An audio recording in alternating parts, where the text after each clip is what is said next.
tá? Uai, por quê, né? Vocês estão fazendo educação física, estão aí estudando. Quando a gente fala de racismo, não precisa ter currículo, né? Precisa ter educação. Então, currículo não vale para nada, né? Você pode ter eu sou cátedra por Harvard, grandes bostas se você não é uma pessoa empática e altruísta, né? Se você não pensa no outro. Então, eu já começo brincando que é assim, currículo, tá, vai ter um momento que é importante, sei lá ou não, vocês vão ver isso na vida, né? Quem sou eu para dizer?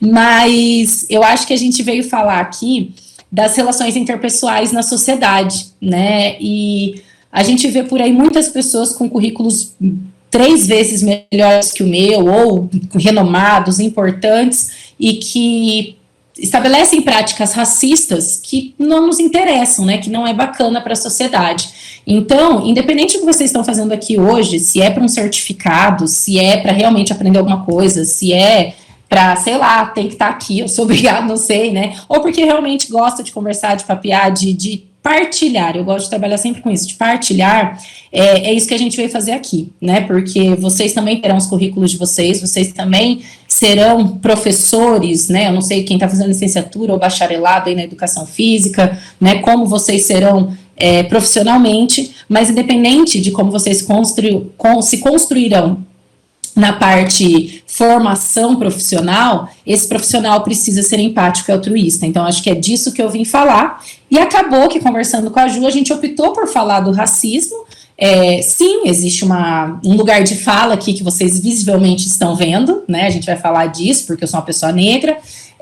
Mas também porque estamos no mês da consciência negra, né, teremos aí o dia, então a gente acabou falando assim, não, pode ser, vou falar sobre isso, né, eu sempre falo pra Ju, que se você quiser que eu falo, a gente vem falar aqui, eu não sei, eu vou estudar, eu vou trazer alguém, mas eu falo. Então, quando eu pensei em falar sobre isso com vocês, a primeira coisa que eu pensei é impactar um pouco, então não sei, pode ser que coisas que eu traga aqui você já conhece, pode ser que não, e eu queria deixar também claro que o que eu vou trazer aqui é a minha visão, né, o meu posicionamento sobre as minhas leituras, eu não estou certa, né, eu não estou fechada, né, eu acho que o mais bacana, eu vou trazer uma teoria linguística aqui para vocês, mas o mais bacana é a gente sempre estar evoluindo, e vocês podem até falar, mas eu já vi o fulano que é do movimento negro falar isso, o fulano tem uma visão, eu tenho outra, eu posso concordar com ele ou não, graças a Deus podemos ter isso, né, espero que não precisamos, né, ser pessoas rígidas, né, em cima desses posicionamentos. Então eu queria começar impactando, e eu queria começar trazendo para vocês, para a gente entender o que é empatia, né, porque muito se fala, eu quero até fazer uma pergunta antes, quem aqui fez o vestibular da UEM, chegou a ver a prova da UEM que caiu sobre empatia? Alguém fez? Alguns, né? Estou vendo balançando a cabeça. Então, vocês sabem, acredito eu, né? Dominam que é empatia. Nem sempre nós somos empáticos, tá? E deixando bem claro, não é porque eu vim falar sobre isso que eu sou a pessoa mais empática do mundo, não. Pode ser. Geisa, você já teve situações que você não foi empática? Eu tenho certeza que sim, tenho certeza, porque não é fácil ser empático, não é fácil. A gente tem que sair da nossa subjetividade. E aí vocês entendam que nós somos seres formados por discursos, né, já falo sobre isso, daquilo que a gente vivenciou, para tentar entrar no do outro, que é muito difícil, né. Eu sempre dou como exemplo, para a gente tentar entender empatia, é quando muitos de vocês devem namorar ou não, né, não interessa quem, como, de que modo, com qual intensidade, ou já namoraram, um dia pretendem casar, ou não também, gente, não precisa casar não, pode juntar, eu não sei qual que é, olha, já, né, a pessoa, daí tem gente bem religiosa aqui, eu tô estabelecendo conflitos, mas vocês fazem o que vocês querem da vida. O que eu quero que vocês entendam é que, imagine num relacionamento, namorar, gente, é mais fácil, por quê? Porque brigou, tá cada um na sua casa, né, porque aconteceu qualquer coisa, beleza, mas imagina, por que muitas pessoas, por exemplo, agora na pandemia as pessoas divorciaram, a gente teve um grande número de divórcios, porque, gente, você tem uma educação, você tem uma formação discursiva, a gente diz isso na linguística, e o outro tem outra formação discursiva. E aí, quando a gente junta os dois, não é fácil. Tanto que, quem tem um irmão, já não é fácil lidar com o irmão ou irmão. Imagina lidar com uma pessoa que teve uma outra formação, porque, teoricamente, seu irmão e sua irmã tiveram a mesma educação que você. Né? Imagina uma pessoa que teve uma outra educação. Então, assim, nunca vai ser fácil ser empático, porque é muito difícil, às vezes, a gente sair dos nossos, eu falo assim, dos nossos espelhos, das nossas amarras, para poder, né, olhar para o outro. Então, pensando nisso, eu trouxe uma artista que eu amo, tá? Rosana Paulino, essa mulher maravilhosa que vocês estão vendo aí, tá? Coloquei aqui algumas referências sobre ela, só para vocês terem, mas, né, formada em artes plásticas, né? É importante entender que além de artista, eu gosto muito de falar isso, ela é pesquisadora e professora, né? E eu acho que a pesquisa, que no Brasil está tão, né, desvalorizada, a gente sabe disso, é muito importante para a gente tirar amarras sobre qualquer tema que nós vamos abordar, e nesse caso, em relação ao racismo. Então, ela é formada em artes plásticas, tem doutorado, né, em poéticas visuais, né, ela, em 2018,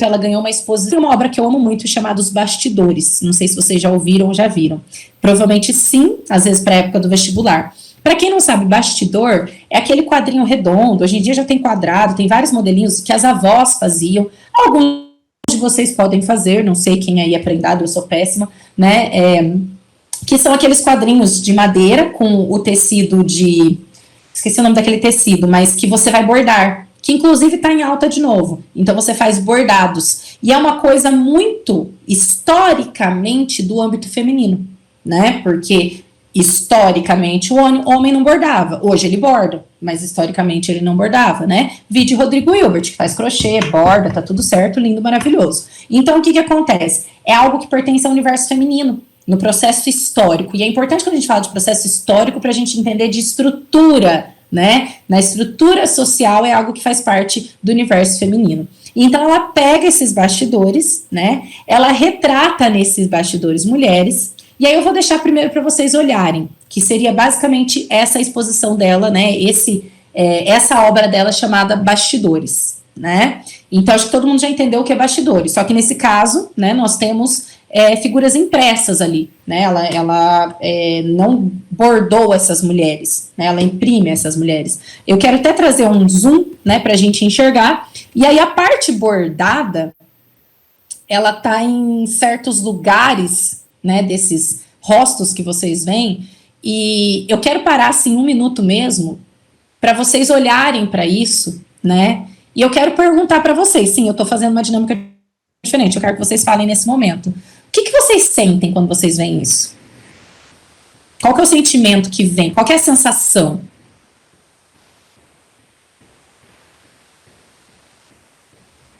Que eles não têm direito de falar. Isso é bom ou ruim? Péssimo. É só o direito de falar? O que vocês sentem mesmo? Por exemplo, eu sinto medo quando eu vejo isso. Eu sinto medo. Eu sinto um pouco de angústia. Perfeito, eu adoro essa palavra. Eu também sinto isso, angústia. O que mais? Angústia, medo. Deixa eu fazer uma pergunta. Quem falou para mim angústia? Como é seu nome? Eu, prof, é Giovanni. O Giovanni. Giovanni, você acha que a angústia que você sentiu é a mesma que as meninas estão sentindo? Eu acho que não. Proporcionalmente não, né? Com certeza, Sim. Com certeza. E com certeza ainda temos as meninas negras que vão sentir uma angústia maior do que as brancas, né? Então é para impactar, é para a gente entender, né? Todo esse lugar, lógico, gente, eu trouxe a Rosana Paulino, né? Porque eu também sou um pouco feminista, né? Um pouco não, foi ironia mesmo, sou muito, mas aí eu acabei trazendo obras que retratam mulheres, mas poderiam ser homens negros aqui também. O que eu quero que vocês entendam, eu vou até voltar aqui um pouquinho, tá? Para vocês verem que são 6. Eu dei zoom aqui para poder ver mais, mas são 6.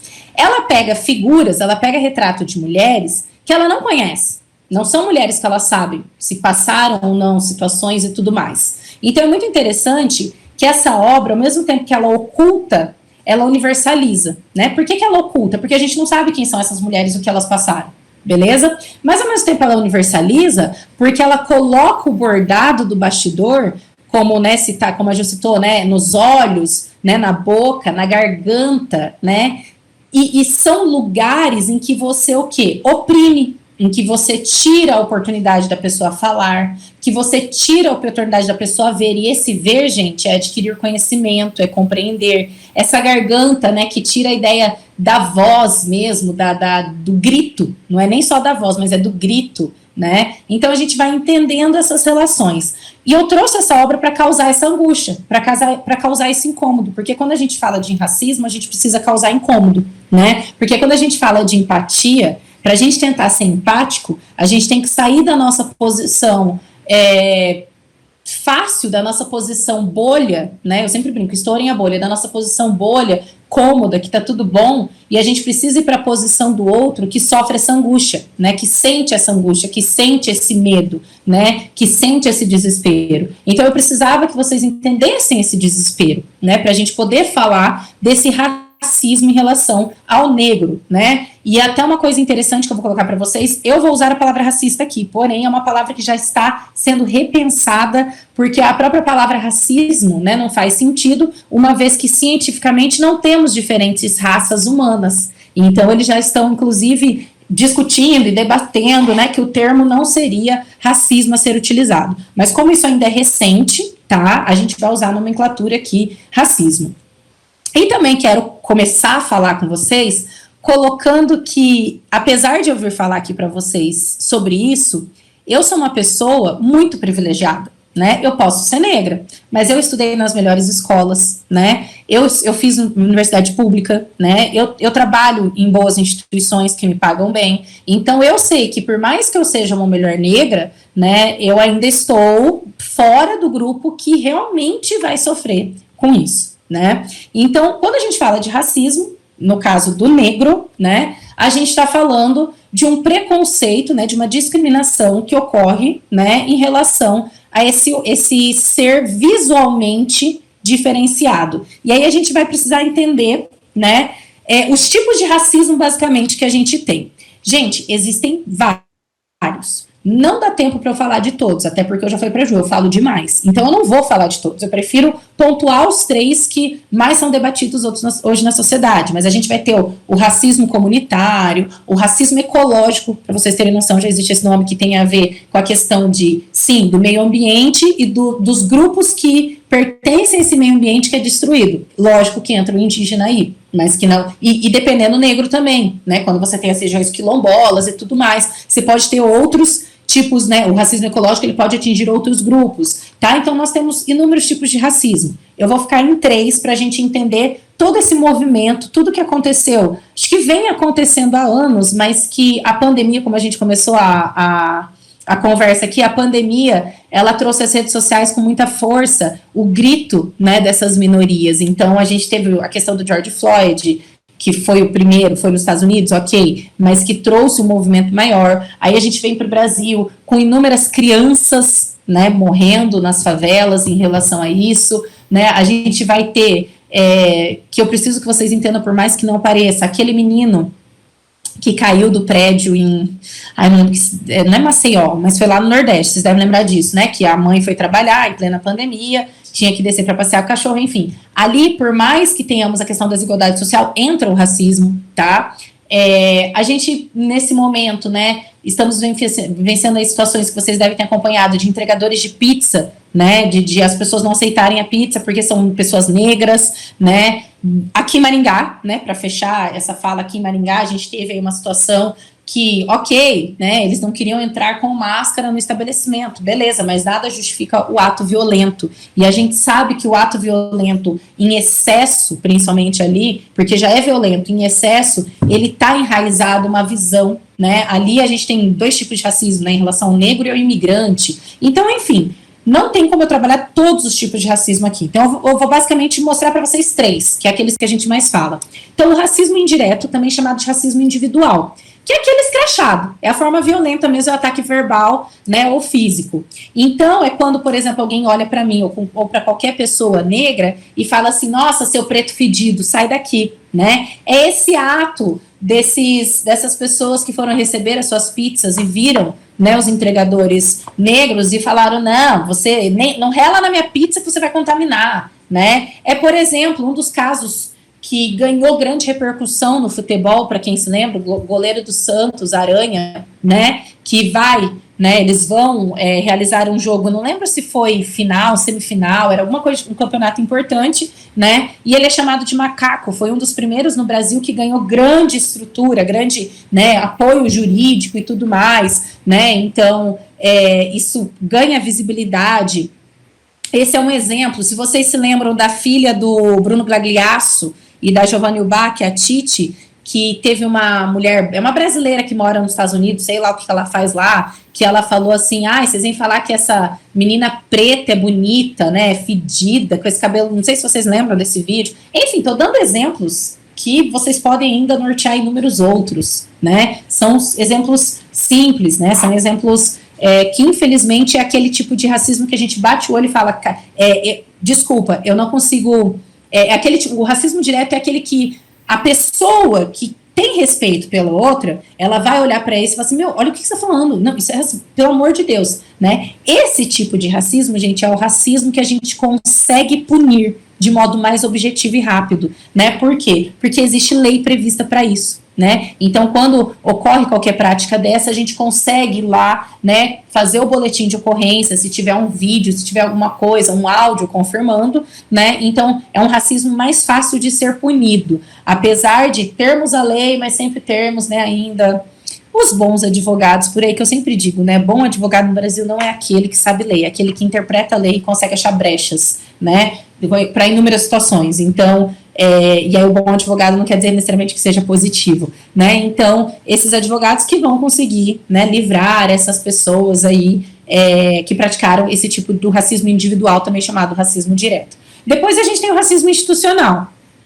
O racismo institucional é aquele que está dentro das instituições, das corporações, né, e que você vai ter sistemas e processos em que esses grupos, né, os grupos negros acabam sendo marginalizados, né, então, por exemplo, nós tivemos recentemente um exemplo sensacional de tentativa de combate ao racismo institucional, que foi a Magazine Luiza, se vocês se recordam, né, que eles fizeram um levantamento, é importante entender isso, não foi do nada, Geis, eles ganham um merchan nisso, né, lógico que eles ganham um merchan, gente, antes de falar do racismo, vamos entender, tudo gira em torno de dinheiro, tá, é lógico que eles ganham um merchan, tá, mas é quando você tem, por exemplo, o Magazine Luiza fazendo um levantamento, vendo que as pessoas negras que trabalham na empresa deles, geralmente são os faxineiros, né, são as pessoas que são vendedores ou que trabalham ali, por exemplo, uma portaria de entrada e saída de entrega, né, e que nos altos cargos da Magazine Luiza não estão, quando tenha um ou dois negros, então eles fazem esse levantamento, eles veem que eles precisam mudar isso, e eles fazem um processo de trainee apenas para negros, que causou uma mega polêmica, vocês têm acompanhado aí, né, então isso foi uma tentativa de combater o racismo institucional, lindo, né, eu sei que já tem gente às vezes vai querer falar outra coisa, mas isso aumenta, não é assim. Um outro exemplo de tentativa de combate ao racismo institucional. Putz, podia ter trazido, não trouxe. É que vocês não têm um vídeo aqui agora. Mas eu amo. Se tem uma empresa que eu amo, gente, vocês me julguem. É o Boticário, tá? Boticário Minotti, marca lá, fala, olha, dá presente aqui para essa professora. O Boticário, lógico, tudo gira em torno do dinheiro. Mas o Boticário, de uns 4, 5 anos para cá, eles estão com um grupo de publicidade e propaganda sensacional, sensacional. Eles já são uma marca consolidada, né, até pelo nome, porque Boticário vem de botica, né, que era a farmácia antigamente, que era o lugar que se produziam perfumes e também remédios, né, então o Boticário é uma empresa muito antiga no nosso país, né, consolidada já em âmbito internacional e tudo mais. E de 5 anos para cá, eles perceberam, óbvio, tem o lado financeiro, que eles poderiam angariar outros setores. Por quê? Porque, digamos que aquilo que é considerado padrão na sociedade, eles já conquistaram, né? Que vai ser a pessoa branca, vai ser o homem, vai ser o hétero, vai ser aquele que tem dinheiro, né? Então, vai ser, enfim, eles já consolidaram nesse grupo, né? Independente do que eles fizerem, esse grupo vai continuar comprando esse perfume ou esse creme e tudo mais, porque ele gosta, porque, né, são pessoas que, inclusive, às vezes têm essa visão fechada, eu não sei vocês, eu sou aquela que, por exemplo, eu boicoto empresas, né? E eu tento comprar de empresas que tentam locais, mas que têm uma pegada sustentável, que tentam divulgar, né, ir contra esse racismo. Por exemplo, desculpa, gente, Magazine Luiza me ganhou, Eu sou dessas, agora eu compro mais, eu já comprava, agora eu compro mais, né? Eu tenho a Lu do Magalu no meu celular, super falo com ela quando eu compro as coisas. E aí, o Boticário, nós tivemos uma propaganda de Dia dos Pais, há 2 anos atrás, em que o Boticário coloca pela primeira vez em rede nacional, né, na TV aberta brasileira, uma propaganda de Dia dos Pais com uma família inteira negra. Isso nunca tinha tido, nenhuma propaganda fez isso, né? Então, é uma propaganda de Dia dos Pais em que você tem o pai, a mãe e as crianças negros. Isso é uma tentativa de inverter o racismo institucional, porque as propagandas sempre tinham pessoas brancas. Abrindo um parênteses só para o Boticário, que eu amo de paixão, ele vai tão além, que eu estou falando de negro, mas, por exemplo, nós tivemos uma propaganda do Boticário de Dia dos Namorados, que eles colocaram casais hétero e homoafetivos. Adorei, isso é sensacional, tem que pôr, inclusive foi mega criticado, né? Assim, criticado pelas pessoas preconceituosas. Tivemos uma propaganda de Dia dos Pais, para mim foi a melhor, eu chorava. Não foi Dia dos Pais, não, desculpa, de Dia das Mães, do ano passado, em que era uma mãe, uma mulher falando da irmã dela, e a irmã dela que é mãe do menino, então ela falava da mãe e do sobrinho, da irmã e do sobrinho, não sei se vocês se lembram, e ela falava que o sobrinho dela era especial, que a irmã se dedicou, que a irmã sempre mostrou para ele que ele não teria, né, que ela daria apoio para ele conquistar tudo que ele queria e tal, e nunca aparecia a criança de costas, aparecia a criança brincando, quando a criança vinha correndo para abraçar a mãe, o sol batia no rosto, você não via, na hora que eu comecei a assistir, eu falei, né, eu já pensei assim, o rosto, né? E aí, no final da propaganda, o menino estava vendo no colégio a lista dos aprovados vestibular, e daí ele olhava para a mãe. E era o momento que você via que era uma criança, né, um adolescente já com síndrome de Down, né, pelo rosto, porque é uma característica própria. Então, as empresas estão tentando, de modo geral, acabar com esse racismo institucional, por meio de propagandas, por meio de processos seletivos, né, que a gente vai ter a tentativa de diminuir isso, né, isso é muito importante. Esse ano, eu não sei se vocês viram, a Johnson & Johnson lançou, né, no produto Band-Aid, agora a gente tem o Band-Aid Tons da Pele, né, a gente tem uma bailarina, inclusive, do Rio de Janeiro, que lutou por isso, que é bailarina lá daquele, gente, eu sou péssima com nomes, daquele Royal lá fora do país, acho que é nos Estados Unidos, que agora a gente tem, se alguém aqui já fez balé, nós temos as sapatilhas Tom da Pele, né, a Faber-Castell, há 5, 10 anos atrás, acho que lançando a caixinha de lápis de cor Tons da Pele, né, você tem, então, essas empresas, elas estão tentando, por meio dessas atitudes, combater o racismo institucional, né, sim, existe a parte lucro, né, a parte visível, lógico que existe, gente, não tirem isso, né, eu trouxe aqui, não sei se muitos de vocês conhecem esse vídeo, tá, vamos ver, eu vou colocar aqui.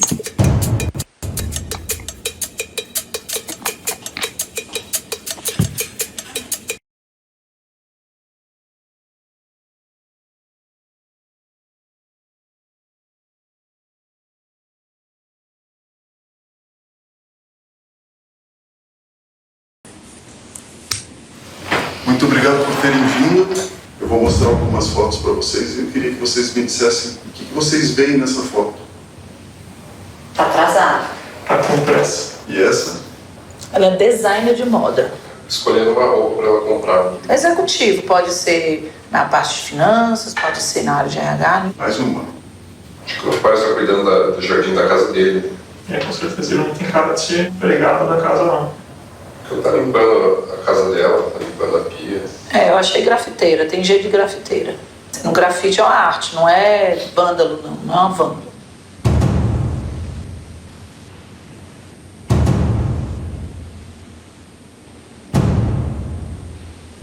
O que você vê nessa imagem?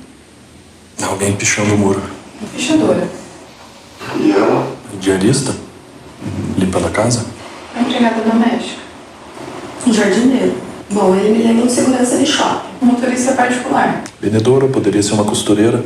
Parece uma pessoa fugindo. Um ladrão. O nome disso é racismo institucional e as consequências são graves.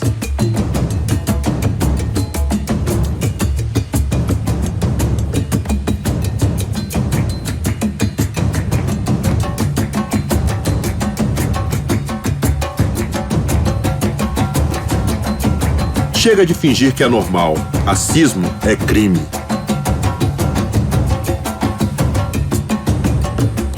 Bom, é só um exemplo. Não sei, alguns outros não. Esse é um dos vídeos, né, para mostrar o racismo institucional.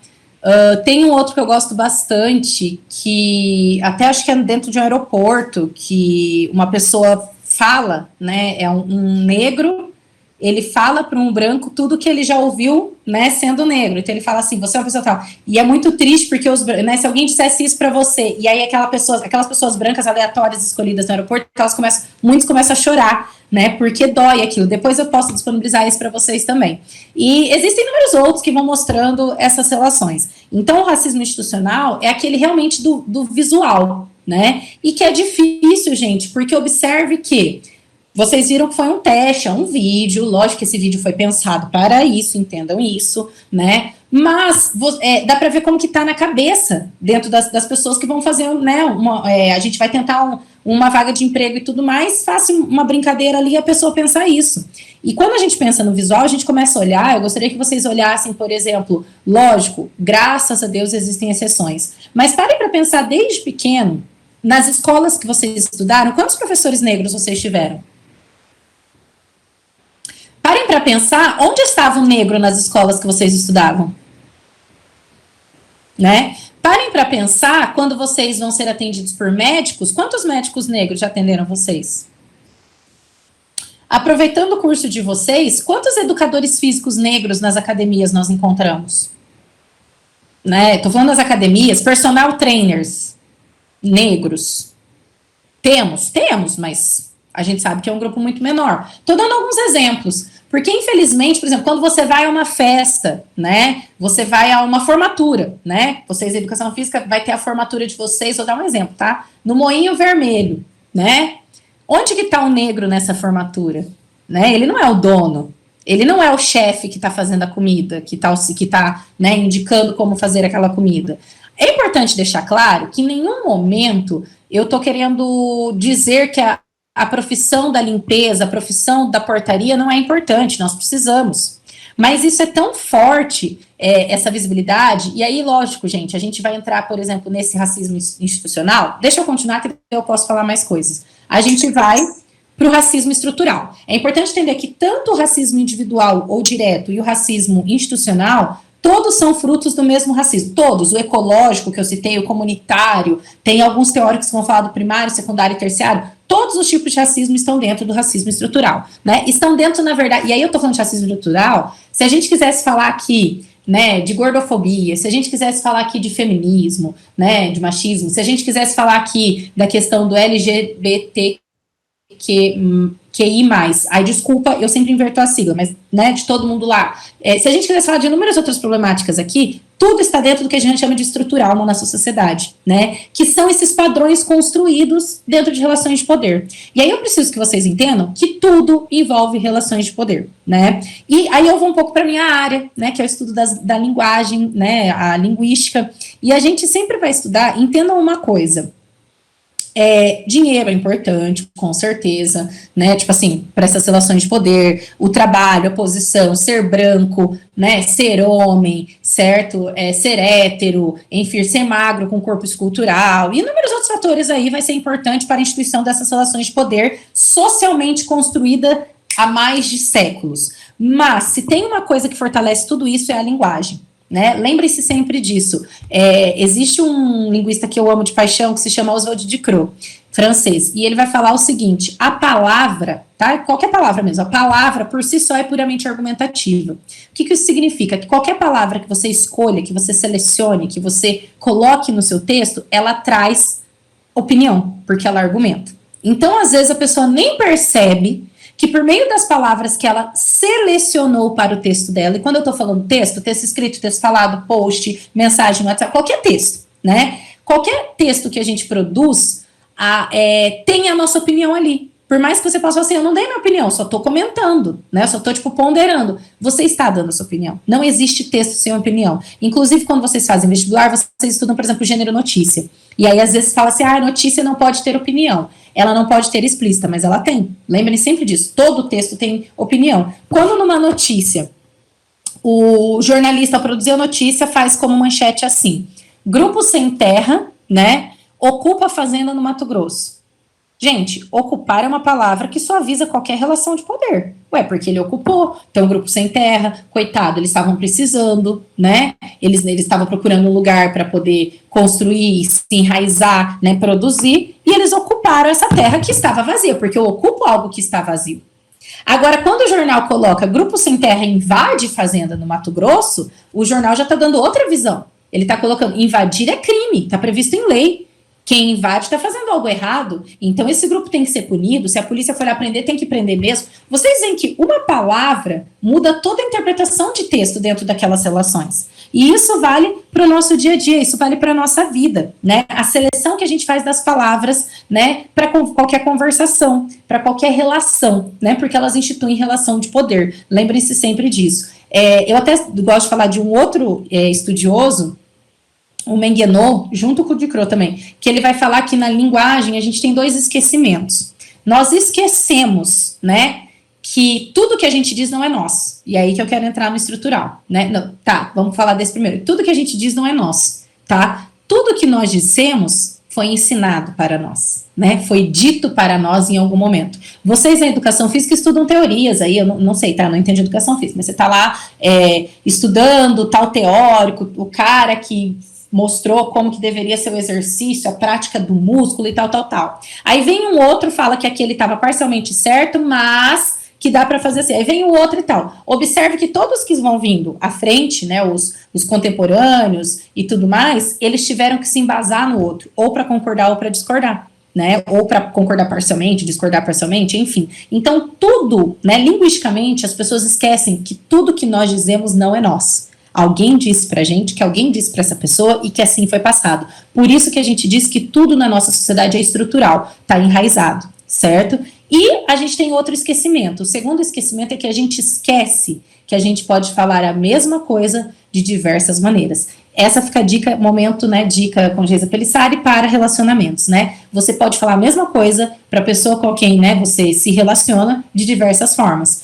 Muitas vezes existem situações que a gente está no ápice e que a gente quer falar e acaba sendo rude, e não era o que a gente queria dizer. Então espere, respire, porque você pode falar a mesma coisa de diversas formas, sem agredir, sem ferir, né? Isso vale para a relação com os pais de vocês, para quem tem pai vivo ainda, para a relação com os namorados e namoradas, para as relações profissionais e trabalhistas, para as relações com os professores. Então é muito importante entender isso, porque quando a gente entende que linguisticamente a gente tem esses 2 esquecimentos, a gente entende que tudo na sociedade é estrutural, foi construído, foi dito para nós. Alguém criou aquilo e aquilo foi passado de tempos em tempos, de geração em geração. Então, discursivamente, os pais de vocês são os primeiros a passarem informações para vocês, né? Então, você cresce sabendo que você não pode ser preconceituoso, que você tem que devolver a borracha do colega, ou não, né? Tem gente que vai crescer diferente, que é aí que eu quero que vocês entendam. A pessoa vai crescer entendendo que ela é o máximo e que negro é feio, é fedido, né? Ela vai crescer nessas relações, ou não, né? E aí, vocês vão adquirindo, por exemplo, linguisticamente, formações discursivas depois dos amigos de vocês na escola, porque principalmente dos 7 aos 12, 13 anos, a gente tem essa necessidade, como seres humanos, de se sentir incluídos, né? Inseridos em um grupo. Então, é a fase que, geralmente, às vezes a gente faz alguma coisa errada, a mãe e o pai falam, mas eu não te ensinei isso, não sei o quê, e você acabou fazendo, porque o amigo falou para fazer e tal. Vide, por exemplo, eu amo esse livro /filme Extraordinário, né? Que o amigo gosta do moleque lá, mas o grupo com o qual ele se insere, né, tem preconceito e ele tem que fazer parte do grupo, então ele vai ser preconceituoso com o amigo para se dar bem, né? Então, é aquilo, é a fase, né? A gente vai crescendo no ensino médio, na universidade, a gente começa a se deparar com os discursos dos nossos professores que a gente admira. Então, a gente começa a adquirir esses discursos também e reproduzir. Que esse é o momento, muitas vezes, que você começa a bater de frente com o seu pai, com a sua mãe, politicamente, economicamente, culturalmente, é natural, tá tudo bem, graças a Deus, né?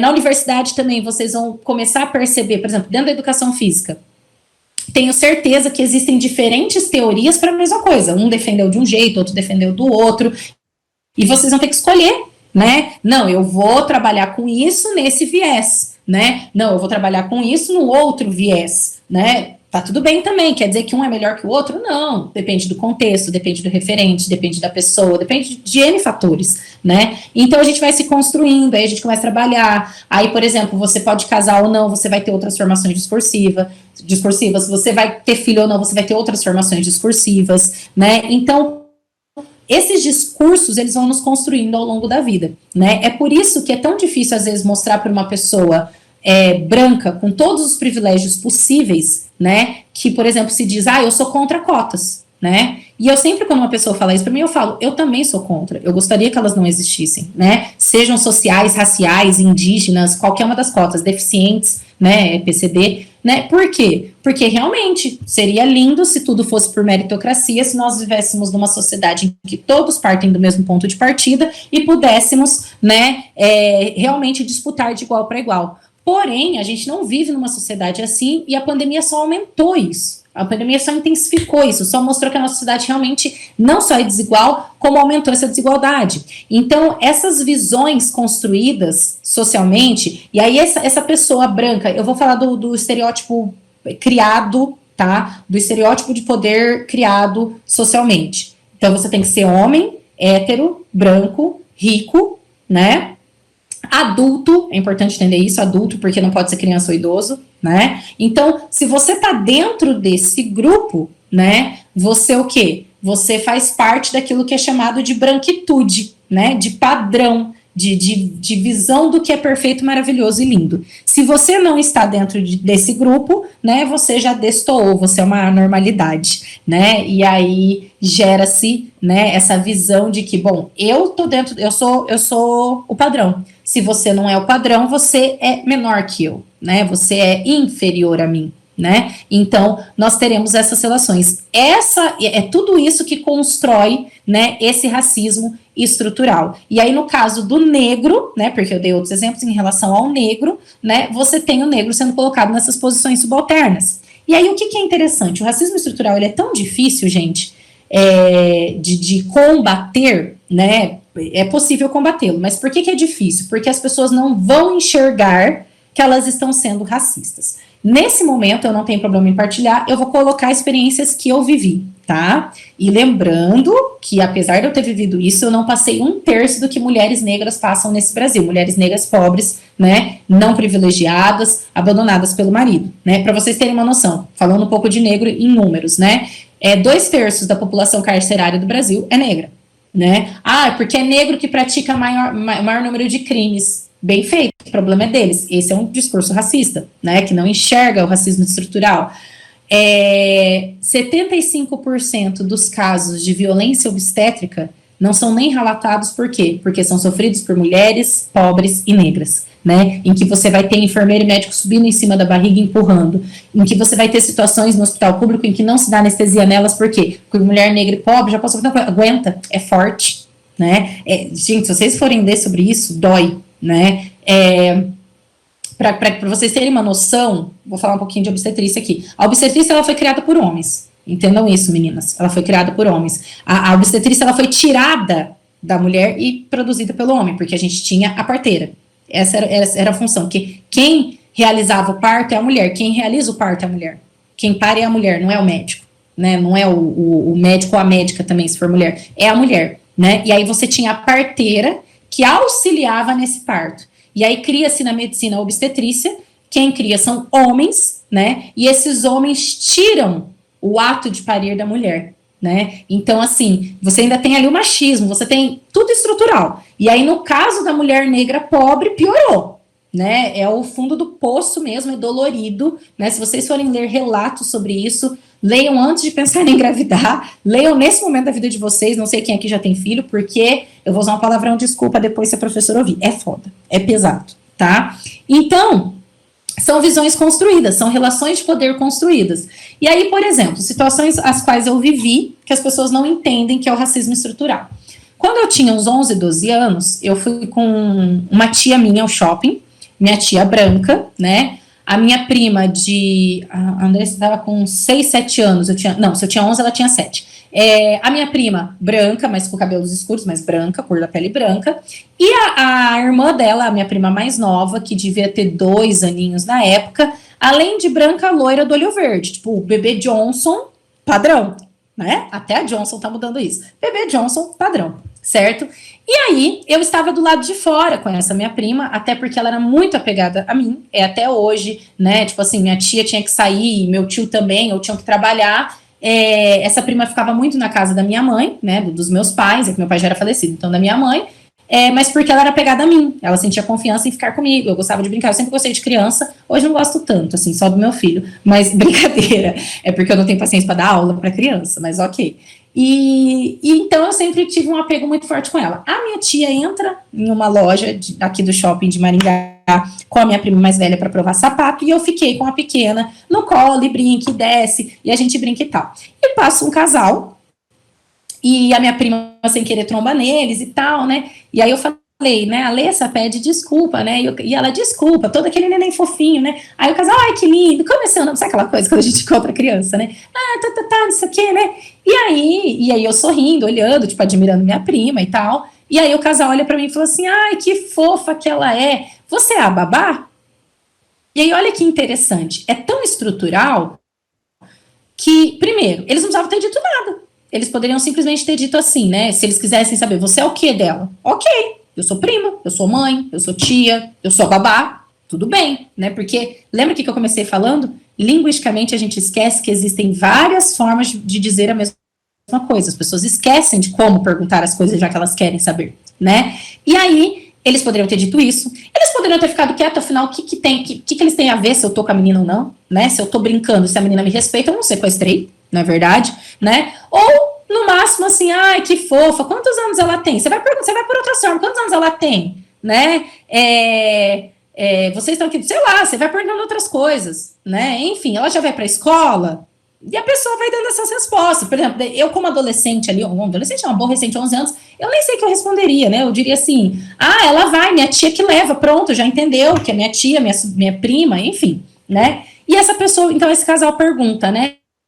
Você é a babá? Vocês entendem que esse casal não percebeu que eles estavam sendo racistas? Porque em nenhum momento eles foram grosseiros comigo. Em nenhum momento eles assim, nossa, quem é você daqui, essa criança que eu vou... Não, eles foram simpáticos, sabe? Eles me cumprimentaram em nenhum momento. Eles conseguiram conceber, provavelmente, que eles estavam sendo racistas, né? Por quê? Porque é o racismo que ninguém enxerga, porque ele é estrutural, porque na visão social, o negro precisa estar em posições inferiores, né? Que não a deles, né? Essa foi uma das situações. Eu vou contar só mais uma, e essa foi muito importante. Na verdade, foram duas na mesma situação.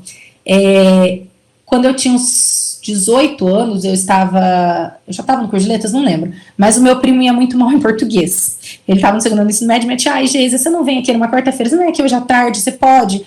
O Guilherme vai reprovar e eu não consegui professor particular. Eu falei, não, tia, eu vou. Minha mãe ia sair para trabalhar, me deixou na casa da minha tia, e é um prédio, e eu fui entrar.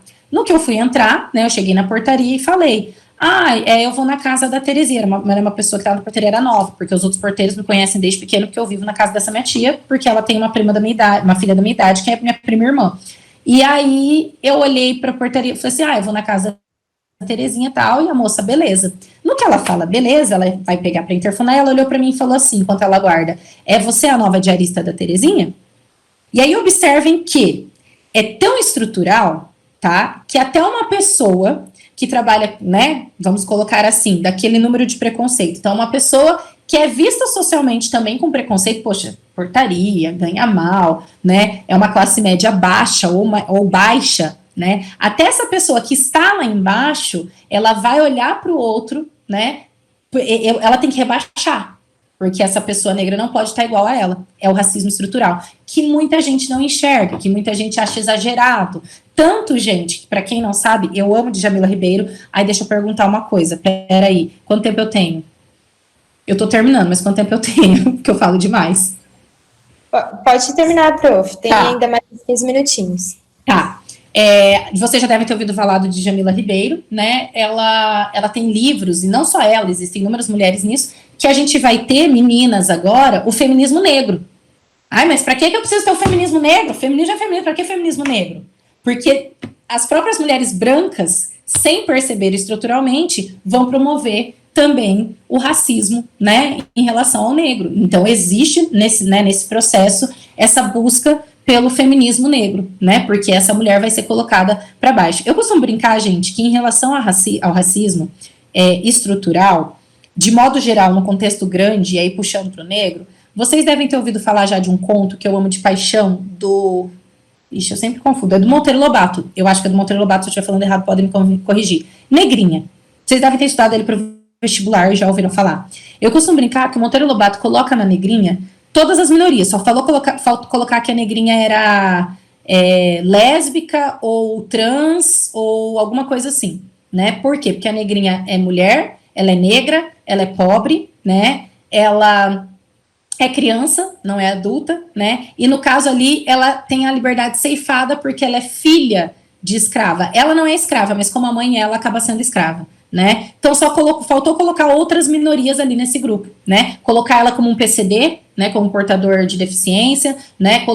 Porque a negrinha representa muito o racismo estrutural, né? Então, como que a gente vai buscar combater esse racismo estrutural que produz todos os outros? Eu colocaria 3 coisas, né? Isso que a gente está fazendo, começando por isso daqui é necessário, esse debate, essa discussão, e aí é quando a gente tenta se colocar no lugar do outro, né? Então é empatia, se colocar no lugar do outro, entender como esse outro se construiu, entender que quando você fala assim, mas 2/3 do sistema carcerário, né, dos presos no sistema carcerário brasileiro são negros, mas porque, né, eles roubam mais, porque não sei o que, peraí, vamos colocar no lugar da maioria dessas pessoas negras que estão lá, né, são pessoas que crescem discursivamente, lembra a visão linguística? Discursivamente, essa criança com 2 anos, o pai é traficante, né, a mãe apoia, né, com 7 anos, esse menino já é o, como que é, esqueci o nome, mas é o que leva e traz mensagem, com 14 anos ele já tá matando, né, e aí você vai falar assim, né, mas se ele quiser, ele consegue sair dessa vida, porque tem exemplo porque um dos pais trabalhava para fazer para esse outro falar assim, você não vai entrar nisso, e às vezes ainda não entra. Agora, gente, vemos como você já parar para pensar isso, se você crescesse numa família, num bairro de periferia, que não tem nada, que o pai é traficante, que a mãe apoia o tráfico, né, ou que a mãe sabe, finge não saber e não está preocupada. Que eles não estão preocupados se você vai à escola, não precisa, né? Por quê? Porque eles querem que você trabalhe para pôr dinheiro em casa. Esse trabalho pode ser até trabalho limpo, ou depois começa a ser um trabalho por meio da criminalidade. Essa criança cresce vendo o quê? Qual que é a visão dela como adulto? Quais são as possibilidades dela ganhar dinheiro? Criminalidade. Quais são as possibilidades dela conseguir comprar um celular? Criminalidade. Quais são as possibilidades dela conseguir ter uma casa boa? Criminalidade. Ou seja, essa é a formação discursiva dela. Como que a gente vai julgar uma pessoa dessa? Quem somos nós para julgar uma pessoa dessa, sendo que, provavelmente, no mesmo lugar dessa pessoa, a gente passaria a mesma coisa ou faria a mesma coisa, né? Então, é muito fácil quando a gente olha para o outro e fala assim, mas quem quiser luta, vai atrás. Desculpa, me julguem, eu tenho vontade de socar quem fala isso, né? Por quê? Porque cada um tem uma formação discursiva, um contexto diferente. E isso envolve questões financeiras, questões sociais, questões psicológicas, porque envolve também o psicológico ali dentro, né? Então, quando a gente tem empatia, a gente consegue ter altruísmo. E o que é o altruísmo? Né? O oposto do egoísmo, é a gente começar a olhar para o outro com mais solidariedade, né? Com mais, não é pena, tá? É solidariedade. É com uma visão de que eu posso ajudar esse outro, né? Eu posso tentar mudar isso. E aí, como que eu posso começar a mudar isso? Por meio da educação, né? E eu sempre digo, na frase, que a Ju pediu uma frase, eu sempre falo o seguinte, a educação em casa já tá errado. Porque a gente fala assim, né? Em qualquer situação, não é só pro negro, tá? Né? Por exemplo, a minha sobrinha uma vez foi almoçar na minha família e eu tenho uma prima, na verdade, ele é meu primo, ele casou com essa menina, mas é minha prima, óbvio, né? De coração. Ela não tem um braço. E aí a minha filhada foi almoçar comigo um dia na família e falou assim, tia Geisa, ela apontou o dedo e falou, tia Geisa, ela não tem um braço. E eu olhei para ela e falei, sim, ela não tem um braço, né? Aí ela falou assim, ela é diferente da gente. Daí eu falei assim, não, ela é diferente da gente, mas eu também sou diferente. Você também é diferente da outra pessoa, você tem uma pinta aqui, ela não tem. Aí ela olhou, nossa, é verdade, né? Aí eu falei, você tem o cabelo enrolado, aquela pessoa tem cabelo liso.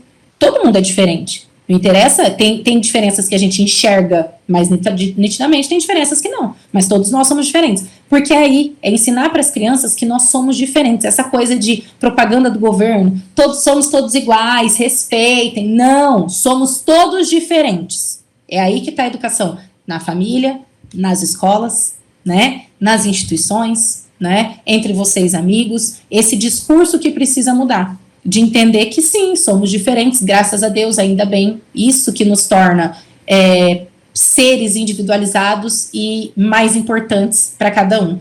E por fim, eu acho que o que pode romper com isso é o lugar de fala, e aí só para fechar minha fala, é importante entender, quando a gente fala em lugar de fala, é uma expressão que está na moda, né?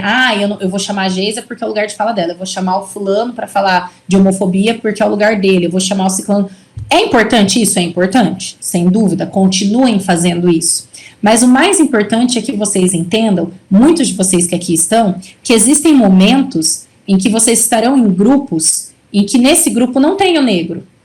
E se não tem o negro e ocorre alguma fala em relação ao preconceito negro, vocês têm um lugar de fala, né? Vocês têm que fazer o papel de lugar de fala. Então, é muito pensar assim, quando nós estamos em um momento, em um contexto em que há um negro, 2 negros, 7 negros, só colocando assim, né? Mas que acontece alguma coisa e há um negro que se manifeste e que vá se posicionar e que vá mostrar que aquele preconceito, lindo, deixa ele falar.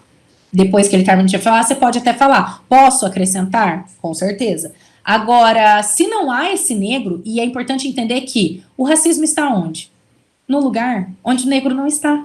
É isso que é importante. Então, nós precisamos de brancos falando. Nós precisamos de asiáticos falando, né? Nós precisamos de todas as pessoas falando. É importante entender que lugar de fala não é lugar de cala. É a mesma coisa aqui. Eu estou dando outros exemplos. Então, por exemplo, vamos falar de homofobia, né? Não é o meu lugar de fala, certo? Mas, se vocês são meus alunos, eu tenho como professor, como papel de professor, falar sobre isso. Se não tem ninguém para falar, eu não pude trazer alguém para falar, né? É aquilo que eu acabei de falar. Lugar de fala não é lugar de cala. Então, não se calem. Porque quanto mais a gente se cala, mais o racismo estrutural cresce. E é importante entender que quando algumas pessoas, e agora eu vou para os idosos, falam, mas sempre foi assim, agora quer mudar? É aí que já está o erro. Sempre foi assim porque ninguém percebeu que isso tinha sido imposto. E agora a gente percebe, a gente discute, a gente fala. E é importante entender que antes também se falava, mas a opressão era maior. Hoje a gente tem a oportunidade de falar, né, sem ser necessariamente violentado ou oprimido, né, e isso eu digo em relação a todas as outras instituições. Gente, era basicamente isso que eu tinha para falar para vocês, eu falei muito, perguntas, vou abrir aqui, só deixando indicações, eu não preciso indicar, mas, racismo, se vocês quiserem depois eu passo o slide, o racismo que é estrutural, sobre o autoritarismo brasileiro, são alguns dos livros que eu já li, tá, existem inúmeros outros. Dialética Radical do Brasil Negro, né, a autobiografia do Malcolm X é maravilhosa, você vai ter Casa Grande e Senzala, né, que é um clássico aí brasileiro, vocês têm séries, né, Olhos que Condenam, Cara, Gente Branca, vocês já devem ter assistido, Corra, que esses dias eu adoro a Globo, né, a Globo é muito manipula, gente, a Globo manipula, tá, e eu não tenho problema em falar isso, ela me manipula, ela manipula todo mundo, tá tudo certo. A Globo passou, né, no início do mês da consciência negra, colocou o filme Corra, que eu vou ser muito sincera, eu nunca consegui assistir ele inteiro porque eu não tenho estômago, não dou conta, né, você tem no Oscar de 2018, né, nós tivemos Infiltrados na Clã, né, o Oscar de 2018, ele trouxe um movimento muito forte, né, porque nós tivemos inúmeros atores, diretores, enfim, todos negros não comparecendo, e até pessoas brancas não comparecendo em protesto, né, porque, 2017, porque nós não tivemos nenhuma indicação, né, de negro, 2017 ou 2016, eu posso estar trocando as datas, tá? Tanto que, não sei se vocês se recordam, quando o filme Moonlight ganhou o Oscar de melhor filme, poderíamos até ter outros filmes ali ganhando, tá? Eu amei Moonlight, não sei quem assistiu, eu achei que merecia totalmente. Mas quando a gente tem Moonlight ganhando, a gente tem uma resposta do Oscar, né, a esse protesto que ocorreu no ano anterior, né? Então, acho que foi então 2016, eu me perco, tá? Que é você colocando, né, um protagonista negro em um filme que evidencia a posição do negro, né, em destaque, né, em primeiro. É igual esse ano, quando a gente põe, desculpa, o filme Parasita, ali, maravilhoso, quem não assistiu, assista, e se você não gostou, eu vou brigar com você, mas assim, brincadeiras à parte, o filme Parasita é sensacional, porque você começa a dar visibilidade, né, a outras realidades, que é quando você tem o filme indiano, que eu esqueci o nome, Quem Quer Ser Milionário, há um tempo atrás, também ganhando o filme de melhor Oscar. Fim, tchau, parei de falar. Não tem problema. Também tem um filme que chama O Banqueiro, que Sim. era um... Você assistiu? Sim, maravilhoso, maravilhoso. Muito bom. Eu sou louca do filme, gente. Eu tenho uma meta de vida. Quando eu me aposentar, que vai ser com 120 anos, não, brincadeira, não é quando me aposentar, mas eu quero fazer cinema. Mas eu quero fazer cinema por hobby, não que eu vá ser cineasta. Eu sou apaixonada por cinema. A Ju lembra, eu sempre citava. Eu sou apaixonada por cinema, então não. Eu lembro que eu anotava os filmes. Eu adorava. Fazer só um comentário antes da gente ir para as perguntas, que infelizmente, né, a gente tem todo o desenvolvimento tecnológico e a gente evoluiu tanto em questão da sociedade, nessa parte ainda tem pensamentos tão antepassados, né, infelizmente. Com certeza, tão retrógrados, né? Eu acredito que com movimentos como esse que a gente fez e também com a educação, como você falou, e empatia, a gente possa mudar futuramente. Com certeza. Entendam que isso que está acontecendo é a mudança, né? Sim. Eu sempre falo, eu sou a maior defensora da geração atual. Eu odeio quando alguém olha para mim e fala assim, essa geração mimimi. Eu tenho vontade de socar a cara, que são vocês, né? Porque vocês são muito mais sensíveis que as outras gerações. Vocês se importam muito mais com os outros, né? Mas, gente, isso é estrutural, vocês estão entendendo? Por quê? Os pais de vocês tem pai que sim, é que vocês são mais jovens que eu, mas vamos pegar assim, então, quem tem pais mais velhos ou os avós, tá? A maioria da geração dos avós, que são os no meu caso já é baby boomers, geração X por aí, são pessoas que não foram ensinadas a expressar seus sentimentos. Você tem que ser forte, você tem que dar conta, seja mulher ou homem, né? Então, são pessoas que não expressam meus sentimentos, né? Muitos pais estão aprendendo agora a abraçar vocês, a expressar, né? Principalmente até o pai homem. Eu sempre brinco que o machismo fez muito mais, né? Nossa, fez muito mais mal, Geisa, que horror, professor de português falando assim. Mas o machismo foi muito pior, né? Para o homem do que para a mulher. Para a gente é horrível, tem a morte, tem né, o assédio e tal. Mas psicologicamente para o homem, gente, isso é terrível, né? O índice de suicídio no âmbito masculino é muito grande, né? Então, os nossos avós, exatamente, a opressão, né? Você não pode mostrar o seu sentimento, você não pode abraçar, homem não chora, né? Então, vocês, meninos dessa geração atual, vocês se abraçam, vocês abraçam o amigo e falam, te amo, cara, eu também te amo. Cara, meus amigos não faziam isso, entendam? Eles começaram a fazer isso, recentemente, né? O meu irmão nunca fez isso. Meu irmão é muito oprimido pelo machismo, por tudo. Então, eu acho que isso já está acontecendo, né? Sim, agora eu vou passar a palavra para o G, ele vai fazer uma pergunta que está ali no chat. G? Oi, prof. Então, eu sei muito da sua fala. Eu acho muito importante tudo isso, ainda mais no momento que a gente está vivendo, e vendo que o racismo, ele permeia várias vertentes que tangem não só a cor propriamente dita da pele, mas e sim toda uma conjuntura, não é verdade? Perfeito. A Aline tem uma pergunta, e eu vou ter outra logo em seguida. Prof, e quando um negro é contra as cotas, como o exemplo do vereador Fernando Holliday, do MBL, que criou um projeto de lei para revogar os projetos das cotas que ele é negro. Por que isso acontece? Isso acontece porque existem, dentro do movimento, de todos os movimentos, do feminismo não tem os radicais, né, de todos os lados. Nos diferentes movimentos negros que nós temos no Brasil e no mundo, existe um movimento... dentro desses movimentos, né, vou falar de modo geral assim, que ele acredita que não é por meio de cotas ou por exemplo, a questão do Magazine Luiza com o trainee, né, que isso vai diminuir o preconceito e o racismo. Então, ele acha que, na verdade, o Fernando Holliday, eu concordo em partes com ele. A visão dele precisamos investir na educação de base, entendeu? A educação para todo mundo, das crianças, né, o colégio público municipal, que dê oportunidade para ir crescendo e tudo mais, para a gente não ter cota, porque na visão dele a cota aumenta o preconceito. É essa a visão dele.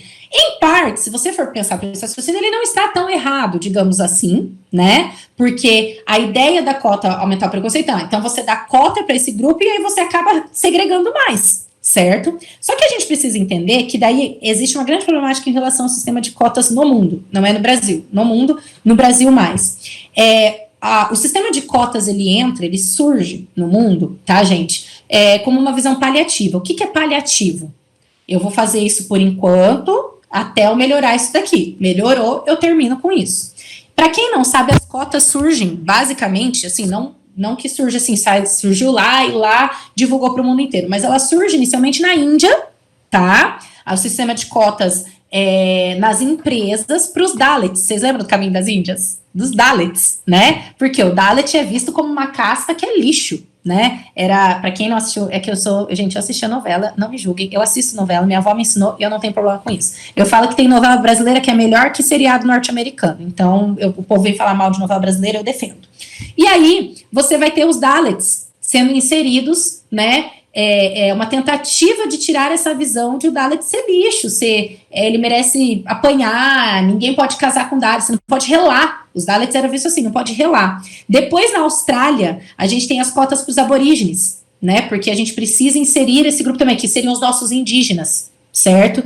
Você vai ter, óbvio, as cotas na África do Sul, né? Devido ao... Tem gente que fala apartheid ou apartheid, eu já ouvi as duas e já ouvi que as duas estão certas formas de falar, né? Tony Ramos como indiano é ótimo, exatamente, né? Olha lá, a falta né, isso daí é apropriação cultural, né, Giovanni, essa visão aí. Ao invés de tentar procurar indianos para pôr imigrantes, né, como isso, mas enfim, isso ainda é outro debate. Então, a gente tem essa visão de que a cota aumenta, ela segrega mais. Porém, existe também uma visão que vai trazer a cota, porque a cota aumenta a discriminação. Isso é verdade? Sim. Só que aí pensa-se muito como discriminação positiva. Isso existe? Sim. Como assim? Você cria a cota, né, de modo positivo para inserir esse grupo que não está lá. Só que a ideia da cota, gente, é assim, tá? Por exemplo, olha, então a gente vai fazer o sistema de cotas, ele vai durar quanto? Vão ser 10 anos. Então, em 10 anos, a gente tem sistema de cota nas universidades, nos concursos públicos, tá? E qualquer cota, aqui a gente tá falando da racial, mas qualquer cota.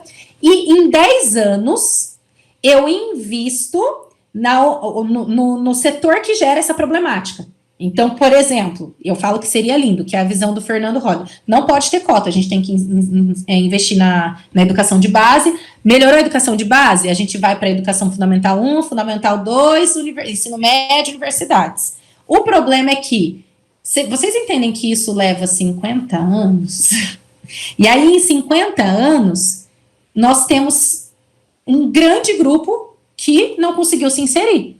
E aí a visibilidade, né, como alguém colocou aqui, né, já tinha colocado antes, essa visibilidade, ela acaba não ocorrendo, então o preconceito continua. Então, na visão dele, você tem que investir na educação, você não tem que colocar, por exemplo, as cotas. Porém, a visão que, aí eu defendo essa visão, e gente, deixando bem claro, até foi a Aline que perguntou, em certo momento eu já fui contra as cotas, tá, Aline? Quando eu era adolescente, eu também achava um absurdo ser contra as cotas. Mas olha que interessante, eu achava absurdo, eu era contra as cotas, porque nem eu entendi o quão privilegiada eu era, mesmo sendo negra, né, eu não tinha essa dimensão, porque muitas vezes a gente não tem, gente, convenhamos, quantas pessoas estudaram no ensino médio que eram umas topeiras, que não tem essa visão, e não tem até hoje, de entender os privilégios que tem, né, então, é muito interessante isso. A ideia que eu vejo como positiva, por exemplo, para quem não sabe, França tem cotas, tá, e não é só para negros, eles tem cotas para deficientes também. Itália tem cotas, inúmeros países têm cotas, não é Brasil. Cotas não é coisa do Brasil, né? Que isso é um grande erro.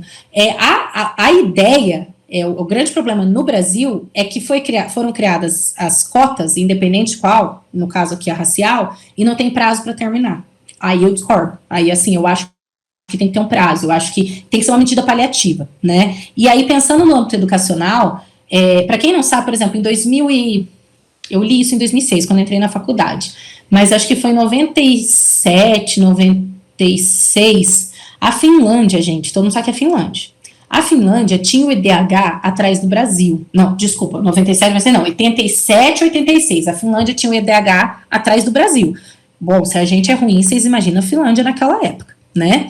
E aí, A Finlândia, em 1992 ou 3, não sei certinho, você tem, eu sou péssima em datas, você tem um governo, tá, se organizando para promover um projeto educacional para o país inteiro, tá, um novo projeto educacional. Ele mandou professores, diretores, educadores, secretários, para tudo que era lugar do mundo, para ver como que eram as escolas, o que funcionava, eles voltam e eles criam um mega projeto educacional sensacional, da base ao universitário.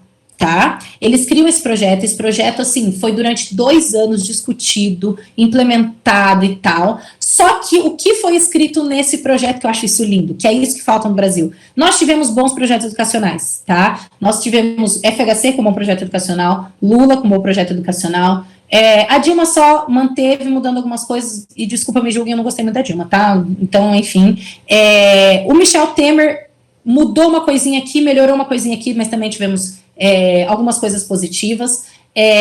Por exemplo, o Michel Temer, ele traz um novo ensino médio, tá? O novo ensino médio é lindo, eu só quero que ele funcione, mas ele é lindo, tá? Para quem não sabe agora, os alunos de ensino médio, eles vão ter itinerários formativos. O que são itinerários formativos? 60% do conteúdo que eles vão receber é o que vocês receberam quando vocês estavam no ensino médio. Então, português, matemática, FI, tudo, tá? 40% são itinerários formativos, eles vão ter que escolher, tem todo o caminho. Então, por exemplo, eles vão ter disciplina de economia financeira, inteligência emocional, né? Cinema e cultura, vai ser a minha, eu já criei. Cinema e cultura, né? Brincadeira. Mas vocês vão ter coisas que se deparam com a sociedade, entendeu? Então, por exemplo, mecatrônica, eles vão ter uma disciplina que é mecatrônica, tá? Então, vocês têm essas relações. E aí, a Finlândia, ao promover esse projeto, eles colocam no projeto de lei deles, esse projeto não pode ser alterado em 30 anos. Entrou o governo na Finlândia, saiu o governo, ninguém mexeu no projeto. A Finlândia já chegou a ser, né, acho que agora está em 3º, 4º, mas ela já ficou em 2º em DH no mundo. Né, acho que perde para a Suécia, nunca sei, Noruega, tá todo mundo lá em cima, né? Acho que o nosso erro está embaixo, tá todo mundo lá em cima, né, visualmente falando. Então, quando a pessoa, como o Fernando Holliday, ele tem essa visão, ele tem uma visão que é bonita, mas é utópica, né? A gente sabe que não vai funcionar. No nosso país, a gente não vai funcionar. Então, por isso que, infelizmente, eu vou discordar do Fernando Holliday, porque a gente precisa das cotas para o momento. Eu concordo com o erro dela ser ad eterno por enquanto. Não pode ser ad eterno. Eu acho que tem que ser colocado um prazo, mas, ao mesmo tempo, eu acho que a gente tem que pensar em investir, por exemplo, vai ser 10 anos. Então, em 10 anos, nos 5 primeiros anos, eu vou gastar todo o dinheiro que eu tenho, o máximo, com 1ª a 4ª série. Entendeu? Deu? Já investi? 1ª a 4ª série tá show. Próximos 5 anos, eu vou investir o quê? No 5º a 9º ano. Por quê, gente? Porque dali 10 anos, essa galera tá entrando na universidade de boa, né? Essa galera vai ter a mesma possibilidade de concorrência. Então, seria essa noção, né, que o Fernando Holliday tem. E até uma coisa interessante, gente, só para fechar essa visão, o Fernando Holliday também tem uma visão de outras pessoas do movimento negro. Quando eu falei para vocês de lugar de fala, a Djamila Ribeiro defende que todos têm que falar. Como eu disse, lugar de fala não é lugar de cala. Então, pessoas brancas também podem defender os negros. Já existem pessoas do movimento negro que são contra isso. Que eles falam que não, que só pode falar de negro quem é negro. Me desculpa, eu estou disso, tá? Eu acho que não é assim que a gente vai conseguir mudar essa estrutura, né? Inclusive, eu tenho uma amiga professora que ela convidou para uma live, uma amiga, ela não é professora, não sei o que a menina faz, mas ela é negra. Quando começou, né, o ERE, né, ERE, Ensino Remoto Emergencial, para fazer uma live para falar sobre racismo. E ela se negou, porque ela falou que não ia fazer uma live sobre racismo com uma pessoa branca. Então, aí, vocês me desculpem, aí eu discordo totalmente, eu sou contra, mas tem muita gente do movimento negro que é desse posicionamento. Lógico, não sei se vocês acompanharam um dos casos, quando começou essa questão do racismo, que a CNN não, a Globo News, fez um dia, na quarta-feira, uma mesa redonda para falar sobre racismo, com inúmeros jornalistas, sociólogos, filósofos, procurem isso. E eram só pessoas brancas. Aí tem um erro, com certeza. E aí o que aconteceu? Muita gente comentou, né, no post deles, lá comentou, pô, erraram feio, né? Cadê o negro falando? Né? E aí, não é que não pode ter branco ali, mas a gente precisava ter convidado negros, né? Aí no dia seguinte, eles fizeram, né, o mesmo programa, acho que é o programa Painel da Globo News, somente com jornalistas negros e se retratando, né? Então isso foi sensacional. E a gente teve a Maju, inúmeros outros jornalistas ali, homens e mulheres, né, retratando isso. Então é essa questão ali, né? É isso que a gente vai, é essa visão do Fernando Holliday. E aí, lógico, podemos discordar ou concordar. Eu particularmente discordo para a nossa realidade. Eu acho que ela é uma visão bonita, utópica, mas que não funciona no país que a gente vive. Ok, professora. Mais uma pergunta agora da Juliana Dias. O que falta para mais empresas agirem como a Boticário e a Magazine Luiza? É complicada essa pergunta, porque quem são os donos dessas empresas? Acho que eu já te dei a resposta, né? Os donos dessas empresas são, de modo geral, homens héteros, né, que têm o dinheiro.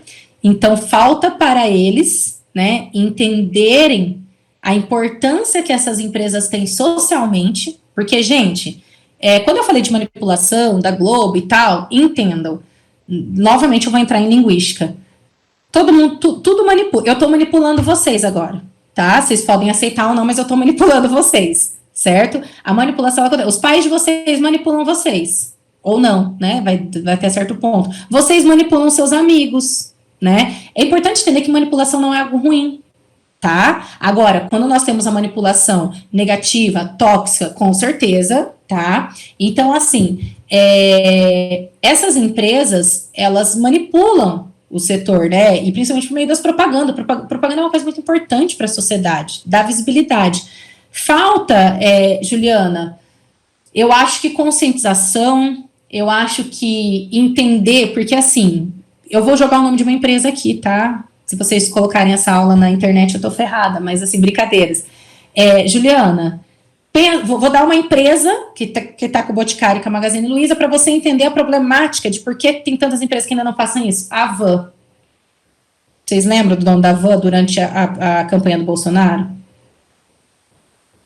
Entendeu? Ele não via a hora de demitir, ele falou. Né? Ia pagar baixo. Então, assim, quando a gente tem os donos das empresas, né? Gente, nenhum momento, é uma coisa que é importante entender, porque eu gosto de deixar isso claro.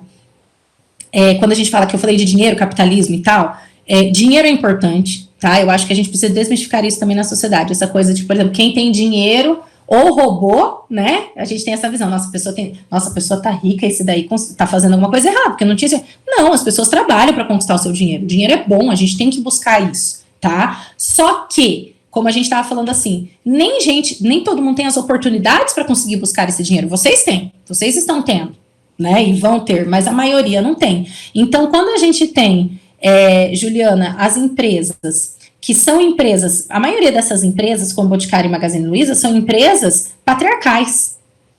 A Magazine Luiza só teve essa atitude porque a gente tem uma mulher no poder da Magazine Luiza, né? Senão já seria diferente, né? O Boticário, nós temos mulheres ali por trás, entendam isso, que entendem a necessidade de visibilidade, de inserção, porque também estão num grupo de minorias, né? Num grupo que está à margem. Então, nós precisaremos nessas empresas de líderes que entendem, né, que eles são líderes, eles têm dinheiro, eles que pagam ali o salário de todo mundo, mas, né, que eles precisam gerar visibilidade para diminuir essa questão do racismo estrutural, né, porque as empresas vão trazer isso, né, é muito complexo isso. O que a gente pode trazer? Vou trazer aqui, quem sabe, uma possibilidade, uma possível solução. Não vai acontecer com o governo que nós temos.